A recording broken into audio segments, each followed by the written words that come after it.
I've been thinking a lot these days about how followers of Jesus respond when disaster strikes.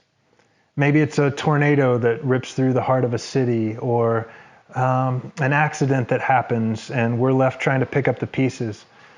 Maybe it's a pandemic that stretches across the face of a globe and the human population is trying to chart a course through the middle of it to find our way to the other side. It's normal in times like this for us to ask the why question. We want to find some sort of pattern or purpose for why these things are taking place. And this kind of questioning has been happening since at least the days of Job and his friends. And we find these questions on the lips and minds and hearts of faithful people throughout the story of Scripture.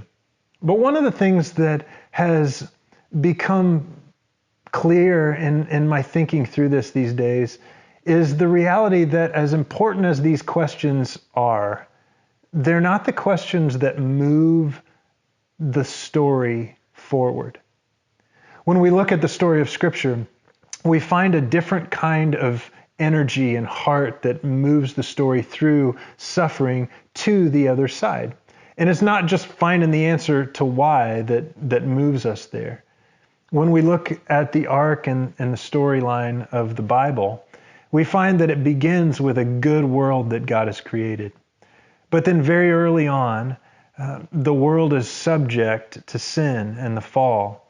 And the experience of humanity ever since has been the experience of a world that's full of brokenness and suffering. And we experience that in all sorts of different ways. Sometimes it's through human beings just sinning against one another and hurting one another. But I think more often than not, it happens in 100 other ways that is just evidence of the reality that we live in a world that's not as it should be. Romans 8 tells us that the whole of creation is groaning along with us for a day when we might be fully restored and redeemed and made whole. And the story of the Bible and the Scriptures are not wanting to gloss over this reality. They're very honest about the fact of suffering in the world. But the Scriptures tell us even more clearly and consistently of a God who is full of compassion in the midst of this suffering. A God who's faithful, a God who makes promises and covenants even when it seems like we're at dead ends, even when his people are unfaithful. A God who refuses to give up on charting a course through the suffering to the other side.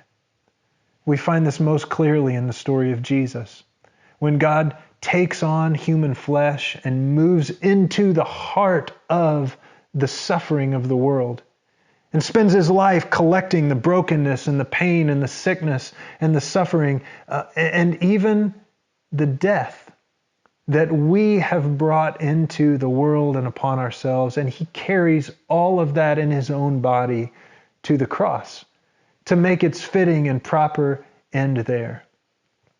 This is the storyline of Jesus. And as I record this, we're making our way to Palm Sunday here this next Sunday. And I continue to be captivated by this image of Jesus riding the donkey down the hill of the Mount of Olives and coming to a stopping point where you can oversee Jerusalem. And he stops there and he's moved with compassion. We see the heart of God on display there. And he's moved in this moment and he stops and weeps, we're told. He weeps over the city. He knows that there's even more intense suffering for him to go through, that his own death is waiting for him there. But the compassion heart of God moves him into the middle of the suffering in hopes that a way can be made out through it to the other side. And this is what happens. Jesus moves into Jerusalem, takes His way all the way up to the cross, is buried in the tomb, and then 3 days later bursts forth in resurrection life to the other side. And this is a part of what the Christian story is all about, that even in the midst of suffering, there is a hope that a way has already been made through even the tomb and death and the grave itself to the other side. And if we stretch the storyline of the Bible all the way out to the end, we find that God is wiping every tear from every eye.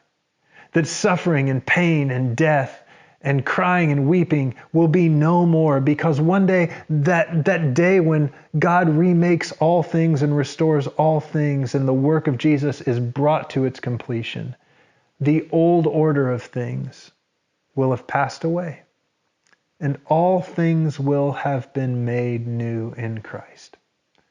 Friends, this is our hope. This is what moves us forward. This is what moves us through the suffering.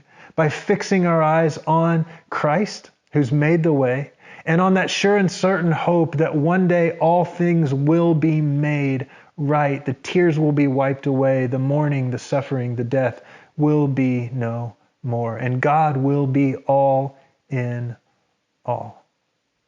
Today, may the God of compassion meet you in the middle of the suffering. May He fill you with mercy that meets you new and fresh every morning and that rises to meet the level of your need today. And may He today, even today, fill you with hope that the world is being made new, being restored, being made whole, even as we speak. The Lord be with you today, friends.